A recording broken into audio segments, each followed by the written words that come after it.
So Gabe, 2 years on the job here at the Iowa Association of Realtors. You came to us from private practice prior to this, joining the association world. We kind of gave you a clue into what it would look like, but tell us, the members and the public, what a day in the life of Gabe Walsh looks like here at the Iowa Association of Realtors. Well, I think one of my favorite parts about the job, Gavin, is the fact that no 2 days are hardly ever the same. Absolutely. It was very, very different coming from private practice. Obviously, I was sometimes down at the courthouse, in the courtroom, interacting with clients, but it's a whole different thing to all of a sudden have 7,500, 8,000 members meeting people all across the state, hearing their concerns, hearing their needs. So, whether it's interacting with members on our legal hotline, whether it's interacting with our committee chairs, interacting with members at meetings, meeting them at their broker meetings across the state, it's given me all kinds of chance to meet people, hear the kinds of issues our industry is dealing with, and yeah, it's been a great 2 years so far. That's awesome. So,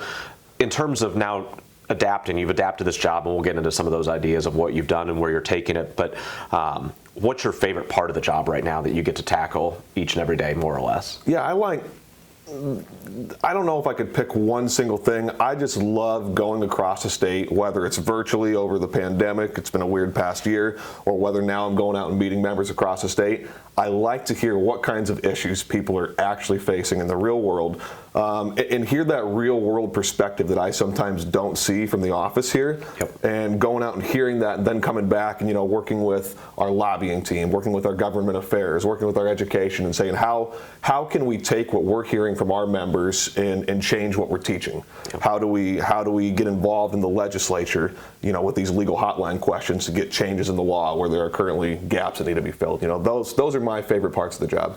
Well, and speaking from my perspective as the CEO here, it's been refreshing to have you come in and jump in and say, let's actually apply this, right? We're hearing these complaints, we're hearing these common issues. How can we go out and fix it? How can we get involved in it? How can we change it? Because the brokers call you, right, and say, this is a problem. Absolutely. How do we tackle it? Yeah. And that's the biggest thing. I mean, the legal hotline, I just said at a broker meeting the other day, we answer about 1,000 calls on average a year, whether those be email questions, phone questions. One of the coolest things as CEO seeing you do is you actually get to apply a lot of the things that you hear from our members. They come in and they say something, hey, this is an issue, or we continually see this come up in our marketplace. You've been able to come back to the office and say, either we can address it legislatively, we can address it through committee action, we can address it just through information educational videos, and that's something you've been able to apply all the time that you see in this job. Absolutely. I'm trying to take a very holistic approach to everything we do here, because the hotline, we answered about 1,000 calls last year. It's a great service. A lot of people heavily utilize it. There's a lot of questions that we can answer to the satisfaction of our members. But it's not just about that one phone call on the hotline. It's about hearing 10 of the same questions come up and say, yeah, we need to do something about it. Yeah. That's been a giant part of it. Or when I hear a question 5 or 6 times and I realize for the response that, man, there's not really a very clear-cut answer to that, you figure out it's because we've got a huge hole in the administrative rules that maybe we need to plug in. And we've done that on issues in the past. So absolutely. And I think an important piece of that is that hotline is there for educational purposes, right? Yes. It's there to help our members be better at their job, be better at what they do every day, but also take that issue that one member has an issue with or trying to understand, and then help the rest of the 8,000 members across the state with that common concern. Because oftentimes when they're calling in, it's the same issues, repetitive, you hear all the time. So. Yeah, and a perfect example, Gavin, was last year we kept hearing that issue about what do we do if there's a property that's in a living trust? Is there a disclosure required? Is it not? Is it not required? And this was a huge issue that had been argued about for 20 years. That lawyers were just all over the board on what needed to be disclosed. So I said, hey, I worked with our government affairs team. I said, let's just get this thing changed. Let's get it so we don't have this question anymore. We did that, and the hotline was a huge part of why that issue got solved, because we kept hearing that issue over and over again. Absolutely. So let's talk about a few of those issues you hear right now, because these are the ones that come up all the time. Obviously, you've made some videos about them, but I just want to get into a little bit more detail about it. One of the most common ones that's maybe starting to die off a little bit, but it's still coming up, are escalation clauses. And what does that mean? What do we need to teach our members about it? What should they know about it? And you've got a few common themes that you talk about with this. If you want to address a few of those items, what those specific items say, as a realtor, what should you know about them? Well, I do get a lot of questions about escalation clauses. It seems like it's maybe calmed down just a little bit, but when the market got hot, they were being used a lot. And, the questions I kept getting were, are these escalation clauses even legal? Are they even ethical to use? And the answer is yes, they certainly can be. What an escalation clause is trying to do is say, hey, this is what we're willing to offer for your house, $250,000. List price is $252,000. But if there's another competing offer, we'll go up to $270,000. It's trying to maybe get a house that you wouldn't otherwise get. But of course, what I always talk to people about escalation clauses is, while they're legal, you got to really think through whether you want to use one or not, right? Because if you're representing a buyer and list price is $252,000, and all of a sudden you said you're going to pay $270,000, you're running the risk that that seller now knows all your cards. They're just going to bounce back and try to get you to pay, that top dollar for it. So there's certainly drawbacks of using them. A lot of the other questions that we've been getting recently are more along the lines of, what do you do if you're that listing agent and a buyer submits an escalation clause, right? That example I said, $270,000, or up to $270,000. If some other offer comes in at $266,000 and now all of a sudden they're paying $267,000, they've got to know that other offer was legitimate. So now the listing agent's in this position. What do I do? How do I take this other offer and present it to this other buyer without violating confidentiality issues? Am I running a risk if I do that? How do I handle these situations? So I've been working with a lot of our members on the listing side, trying to explain, redact that confidential information. Talk to people on the front end of the transaction. Talk at the beginning. If you get an escalation clause, how are you going to handle it? Yeah. Just addressing those things on the front side of the transaction can just help so much. Well, and it comes back to something that I hear you stress a lot is over-communicate, right? Absolutely. And be upfront, have all that conversation, have the difficult conversation up front, because it's much harder having it on the back end. So if you can explain it, lay it out, talk to your client about it ahead of time, makes it a lot easier process. And I can tell you from the side of my job that deals and sees ethics complaints that come in, I can tell you that a significant percentage of those complaints share that common theme of people not feeling like they've been communicated to enough throughout the transaction. Well, and you brought up this topic, so let's just talk about it now, is something that you started since coming to the Iowa Association of Realtors that was never part of our kind of offerings to the membership as a whole and to the general public, was we now handle a lot of the board's professional standards cases. Yes. And, it became an issue in a lot of smaller areas when a member would say, I don't feel comfortable applying to my local board to handle this, because if I do it, my membership, or, people I have to deal with every day are going to be hearing my case, or there's too much conflict of interest, whatever it might be. They came to a larger pool of 8,000 members to hear these cases. And so why don't you talk a little bit about what you set up with this program and what it's doing? Because obviously it's a huge part of your job now, and it's probably taking up more of your time than even the legal hotline is. Yeah, no, it certainly takes up a significant part of my job. But at the same time, Gavin, I think out of anything that I do on a day-to-day basis, handling these ethics complaints is some of the most important work I do. Because what separates, members of the Realtor brand from anybody else in the real estate industry is that strict adherence to the Code of Ethics of the National Association of Realtors. And if we're really serious about that code, which obviously we are, we want to make sure we have a process in place that can efficiently and effectively handle, dealing with those issues and those complaints. And we don't have very detailed data, but from the data we were able to pull, it seems like ethics complaints are approximately being filed at 5 times the rate than they were when this was handled at the local level. Do you think it's because we're having more issues, or it's just because now people feel comfortable going forward, or is it marketplace driven with, hey, we're a busy market, so some of that? I think it's too early to tell. Yeah. I'm keenly aware that it's a hot market, and there's a lot of frustrated people when they don't get a property when there's multiple offers on something, and that's certainly some of the complaints. But I think a lot of it just is the fact that people now have a process that's very publicly advertised. It's on our website. It's a very specific place where people can go. We've made it easy to file complaints, where a member of the public can simply fill out a fillable form online that makes it simple to do that. And realtors filing complaints, I think, are much more confident in the process, knowing that if they're just, if they're a member of a 200-person board, chances are they know 80% of those members very well. and those are the people who are going to be hearing the case. But now, if you're a member of that 200-person board, you've got probably people from all over the state who you've never even seen or met in your life who are now hearing the case, which makes it probably a more fair and smooth process. Absolutely, and I think that, just to stress one other thing that you mentioned at the very beginning, that there's a very distinct difference between a realtor and a real estate agent, and that's the code of ethics. Yeah. And something that we were founded upon, our organization was founded upon, one of these code of ethics that, if you want to hold the Realtor brand with your name and be a part of this organization, you have to follow those code of ethics. And that's just a way that, we always talk about raising the bar, raise the professionalism level, and this is just one of those ways that, IAR stepped to the plate and said, let's do it. Absolutely. And we've got wonderful people from throughout the state who are on our professional standards committee. We've got just a ton of experience within that group.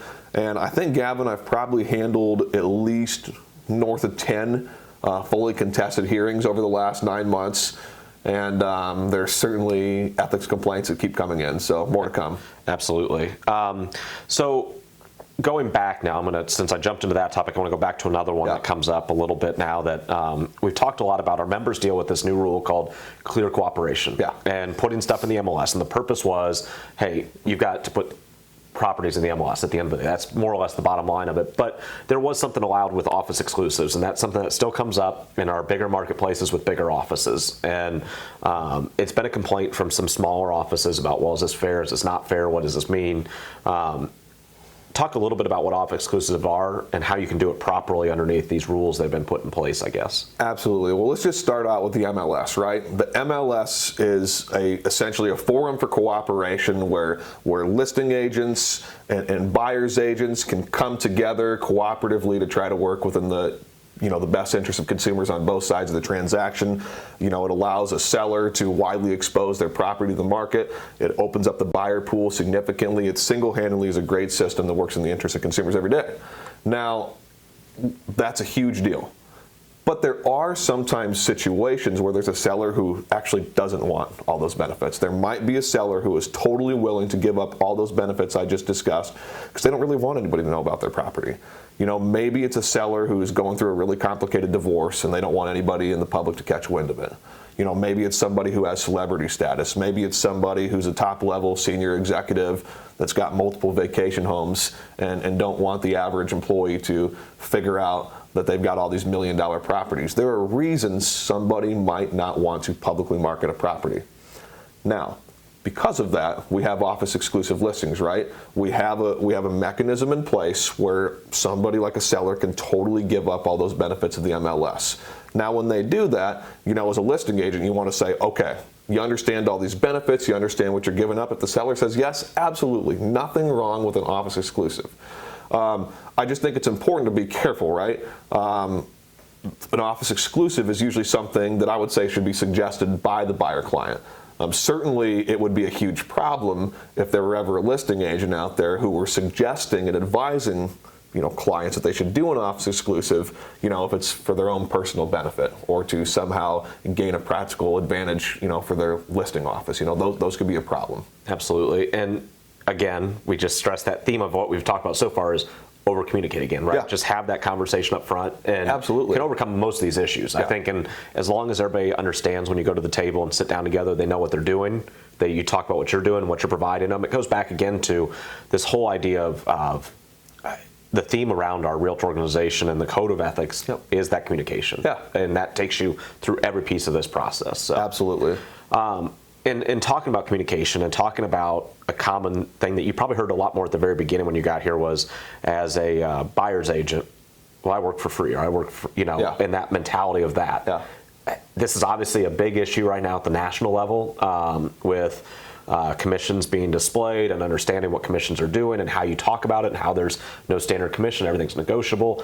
And we're dealing with a lawsuit, obviously, pending with the DOJ, and the National Association of Realtors is part of that. Talk a little bit about that area in terms of what realtors can do to just be smart through that process and do it the right way. Well, the good news is almost every realtor I ever talk to, whether it's in class, whether it's just going out and meeting the members, when I tell them this idea of services being free for a buyer's agent, they say that's crazy. They've never said that. That's not the case, because it's not the case. Right. through the MLS, obviously, we know that it allows listing agents to make a unilateral offer of compensation to a buyer's agent, to bring a buyer. But that's just one way. There's all kinds of situations where the buyer's agent might not be satisfied with the compensation offered by the listing agent. And of course, the buyer is ultimately providing services to their buyer client. So they really get to set with their client what they want to be paid, how they're going to be paid. And it's important to have those conversations at the front side of the transaction, because even if the listing agent's extending compensation to the buyer's agent, the buyer's still paying for that. Right.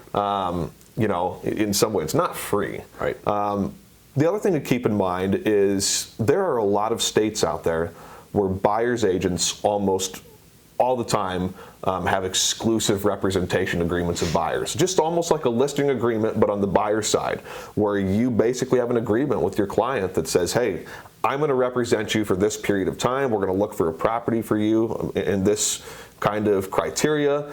Here's all the services that I'm going to provide you. Here's what I expect to be paid. Buyer, there might be a situation where we look at a property on the MLS, and if that's the case, and the cooperative compensation covers that fee, that's fine. If it doesn't, you can pay it. There's just so many ways for a buyer's agent to be compensated in a transaction, because at the end of the day, they're working for their buyer and their buyer only. Absolutely. And I feel like I'm channeling my inner George Gomez right now, saying there's a theme to this, Gabe. Communicate. There is. And that's something that, you guys stress all the time. Absolutely. And a lot of the issues that you hear probably are overcome by that, right? If they just had that conversation up front or talk to somebody. For sure.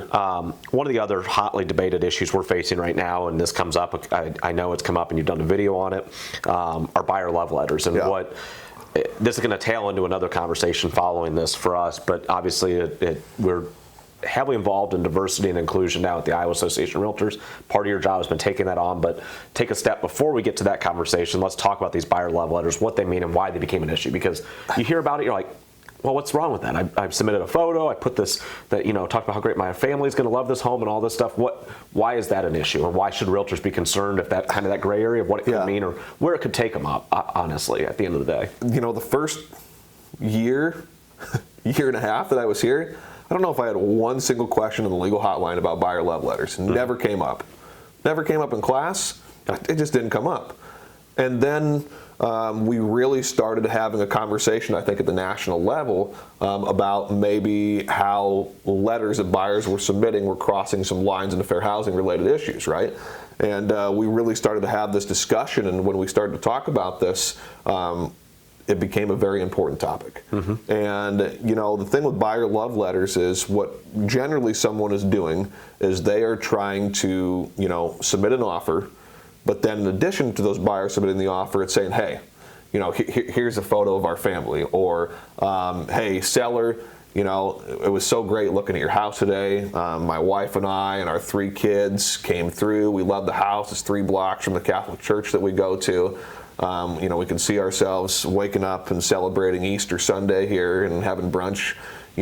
All those things that obviously are crossing into fair housing lines, right? Yep. You've all of a sudden talked about sex, sexual orientation, religion, familial status, all these things. And at the end of the day, when you submit a letter like that, whether you say it or not, really what you're trying to do is get that seller to fall in love with you. You're trying to get them to choose your offer over somebody else's, and you are inviting them to make that decision based on a classification that's protected under both state and federal law, which can put serious fair housing issues on the table. Absolutely, and that's obviously the fair housing laws have been in place for a long, long time. Yeah. And we've dealt with a lot of issues, whether it be just, hey, how you enter a listing in the MLS. And most of our members know how to do that and know that there are certain things you can't say and how you can advertise a home and not advertise it. I think that goes over to those buyer love letters. Just keep that in your mind. I mean, not saying they're wrong, not saying you can't do something, but there is lines that can be crossed very easily. Very easily, and it's very hard not to cross those lines. Yeah. And it's very hard not to. And the thing is, when I say that it wasn't a question on the hotline, that doesn't mean it wasn't an issue or it wasn't something that was happening. Right. Because when we started having the videos, I put out a video that was 5 minutes on buyer love letters and it had 1,000 views in a week or something crazy like that. It was like our most watched video ever, and it became a huge topic of conversation. And at the end of the day, most people I've talked to said, yeah, absolutely. This is something that we shouldn't be doing, that opens us up to risk. And, it's one of those deals, though, Gavin, that I think there's probably somebody out there who feels like, well, I think people have done something like this for a long time, and nobody's trying to discriminate against anybody. They're just trying to help their client. And I don't think anybody's writing these, trying to overtly discriminate against people, right? Absolutely. But that doesn't mean they don't have discriminatory effects. Yep. And that's what's important to keep in mind here. Well, and this dovetails into that conversation I mentioned about diversity and inclusion, Yeah. and where we're headed as an association. I mean, the numbers in Iowa are not good in terms of the disparity between minorities and home ownership rates and lending and practices and redline and all. There's a very checkered past in Iowa. Nationally, the National Association of Realtors has really taken ownership of what we've done in the past. Yeah. We're now trying to do the same at the Iowa Association of Realtors. We've got just an awesome dynamic group of people that are super involved on our diversity and inclusion committee that are pushing the ball forward and saying, we can do more, we need to do more. And you guys held a strategic planning session earlier this year. You've already started implementing ideas. Just talk a little bit about that group, and you've obviously staffed them at the Iowa Association level, and what you're doing and where we're headed ultimately as a state and what we need to work on. Yeah, it's anytime you're talking about diversity, equity, and inclusion, all of a sudden, like, everybody in the room is like, wow, this is such a huge, monumental, big ticket item that we've got to do something about. And everybody in the room seems to understand that, but it's like, how do you get started? Yeah. What do you do? How do we make a difference, right? And in Gavin, I don't think it's a secret that we've probably been behind on a lot of these issues as an association, really as a society in a lot of ways. Is a diversity committee overdue? Probably. But we're taking steps in the right direction right now, and I think that's important. So what we did as a committee was sat down, hired in somebody outside to walk us through a full day. What does the diversity committee look like? How does our association look next year? How does it look 5 years from now? And what we were able to do was put together very concrete action items that we want to work on to try to make our association more diverse, equitable, and inclusive, right? And what we found out with some of these items is some things, right, are very difficult and are going to take a lot of time and isn't something we're going to solve overnight, right? We're not going to be able to bridge the home ownership gaps and get black home ownership rates the same as white home ownership rates next year as an association, right? We're not going to be able to do that ourselves. But there are things that we can do, right? We can increase our educational offerings, which we're already starting to do, to bring in more diverse, equitable, inclusive speaker series, right? We can try to have events that try to explain what the importance is on some of these issues, right? Those are simple, concrete action items that we can take within our association to help make a difference in the short term. So there's certainly a lot of good action items that we're going through right now. And it's one of those deals that I'm just very proud of where our leadership team, where our leadership and our association staff has really just got on board with this issue. And we've been able to really have some robust conversations. And, I just really look forward to what we're able to do. And it's one of those things that, one of the themes that we had when we came out of that strategic planning was 5 years from now, we want not just to have a diversity committee as a standalone group talking about these issues, right? We want these concepts of diversity, of equity, inclusion to be running through everything we do as an association. Yep. And that's the ultimate goal. Absolutely. And I think that, you hit the head on the nail at the end with that, right? It's the one thing to have all this in front of you, but if you don't show it through the entire organization and our industry as a whole, and it's not just the association. I think this goes to everything from lending to every piece of our association. So kudos to that group. And I know you've got just a dynamic chair and vice chair that are leading that group with Anthony and Gabe, and just really hitting the ground running, which is awesome. So absolutely. And we're going to keep continuing to take steps. It might be small steps at first. Any step's a step in the right direction, but I just think of so many things we've been doing, right? The More You Know campaign. We're trying to have more posting on social media that look at some of, maybe diverse type holidays that maybe we haven't talked about as much over the years, and try to say, hey, here's what you should know. Here's why this is important, because a lot of this, Gavin, is just being open and willing to have conversations surrounding these issues. That's the first step to solving any of these problems. Yeah, and I know from my standpoint, and I told this to the diversity committee, I had my head in the sand around it, right, on this topic, and thought the world was rose-colored glasses. Everything's great, and everybody's getting along. Everybody's doing what they need to do, and it's no issues. And very quickly realized how wrong I was, and not afraid to admit it, not afraid to talk about it. But it's a tough conversation for anybody to have, and that's where it started. Was those tough conversations around this idea, and just kudos to starting this and getting it running. Absolutely. So totally different topic. That another area you're involved in is obviously rules and regs with the commission, and we're talking about, hey, everything right now, whether it be team legislation, because right now we don't have any way in Iowa of dictating what an actual real estate team looks like, to is the education offerings that we offer mandate by the state license law enough to be professional and up to training? Has it happened often enough? Talk a little bit about those areas. I know you're looking at some of these areas potentially next year when we go through the legislative session about this is stuff that we really need to tackle. And one of them, obviously, it's come up has been teams. And you're talking about with the brokers around the state and how to address it. And nothing to penalize teams, but just to codify what they are and also to help brokers be able to say what they officially are and not are. Yeah, and this goes back to just how broad my job can be at times, right? Because the hotline is such an important part of it. Professional standards is an important part of it. Going out and seeing members is an important part of it. But at the end of the day, while we can govern our membership with the Code of Ethics, it's ultimately the Real Estate Commission that has authority over them and can suspend their licenses, can terminate their licenses, can impose civil penalties. The Commission ultimately is the body that deals with those major types of issues. And a lot of the questions I get on the hotline revolve around, how does this Commission rule work? What do I need to be aware of? How does it apply to me? And being able to constantly have a review of those rules and make sure that they're working in the best interests of our membership and the public we serve is an important part of my job. Teams, just one simple example of what you just said. You're exactly right. You took away my trick question, but it's true. Iowa does not have a definition of a real estate team, even though we've got teams all over the state. But if somebody filed a complaint against a real estate team with the commission, it'd be like the broker. There isn't such thing as a team. It's not identified, which makes it very hard because it's hard for a broker to be able to determine, hey, how do we even regulate something within our company that's not even recognized by the law? So what we're doing, Gavin, one thing we never do around here is a staff is just go in and start picking battles and fighting them. We only do it when we have full, discussion with the membership. And right now we're going around the state and talking to members about this issue and seeing why this is important, seeing what people feel about this. And it seems that a lot of our members right now that I'm talking to are saying we need some regulation with teams because we're guessing too much right now. And it comes back to also protect the teams, right? This is ultimately, at the end of the day, also going to help the teams function. And so that's key to anything we do is knowing that, we represent 8,000 members that do diverse type of transactions, whether it be a team, whether it be a broker, individual agent, whatever it is.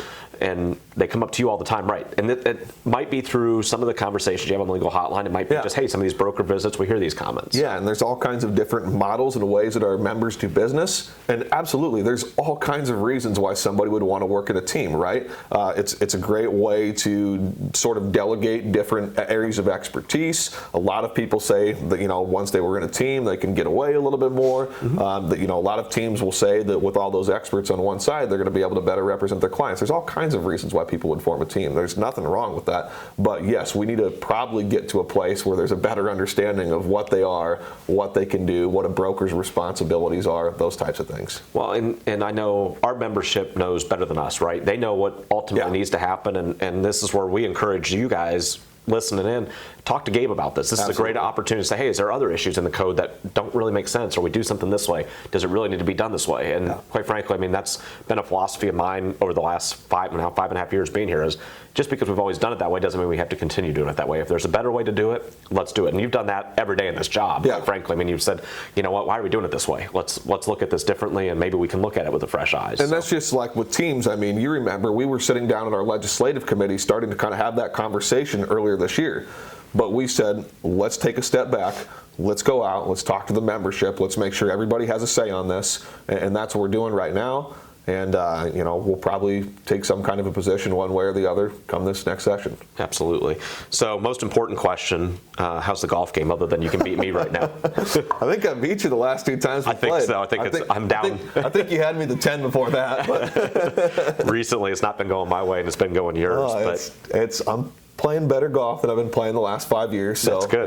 That's good. It's good. Good. And I know just from having you part of the team here, Gabe, and part of our family, the Realtor family, I mean, it's truly a family, as we always say all the time. And, and I hope the membership views it the same way. And that, yes, you're not everybody's private attorney, but you're their attorney. You're the association's attorney. And you're looking out for the better good of our 8,000 members across the state. And that's, keep in mind when you're calling the legal hotline that's something that, yes, we're not going to give you a specific answer to fix a specific issue. Now, there's plenty of times that you obviously can give a specific answer, but you're not there to be their private attorney, but you're there to be the association. The last thing I'm there to do is to get in the middle of a dispute between two of our broker members and to get into that kind of situation, because we want our members to be able to go out there and run their businesses the way they see fit. But what we want to do as a trade association is be able to provide the most robust set of practical materials that all of our members can use every day to help them, right? That's what we're trying to do with legal breakdown videos. That's what we're trying to do with this podcast that you started, Gavin, which I've listened to every episode. It's been awesome. Good. I'm excited to finally be a part of it. We're trying to provide all these tools. We're looking at updating our forms package. That's a huge thing that affects our members every day. Well, and that's something we didn't even really talk about today. And that's another huge offering that we have 200 plus forms, and that's probably too many. We know it on the state library, but we're going to roll out this new platform that every member is going to have full access to, free member access to every piece of it. So you've been going through the last year with the forms committee, revising these forms, trying to get the best possible form out there.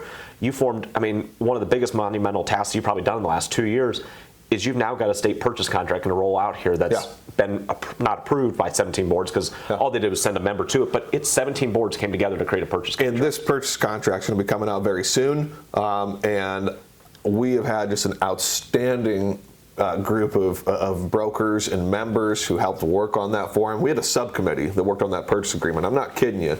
There was about a 3 or 4 month period where we met at least once a week or once every other week for 2 hours. And sometimes a 2-hour meeting was like 2 sentences that we debated. And just a tremendous group. And, there's going to be a lot of similarities to the state purchase agreement that we have now, but a lot of things that we feel like we've improved. So excited to roll that out. Awesome stuff. Well, Gabe, again, thank you so much for what you bring to the Iowa Association of Realtors. I know our membership has benefited tremendously in the last 2 years from you, and looks to many more years of it, because it's only getting better, right? And that's been your focus, is provide those member services anytime you can. Absolutely, and it's great to be here. And Gavin, you said something earlier that's true. If there's one thing now that I've had a minute to think about this, what I didn't know coming to this job is how much that Realtor family would really be a family, and it is so true.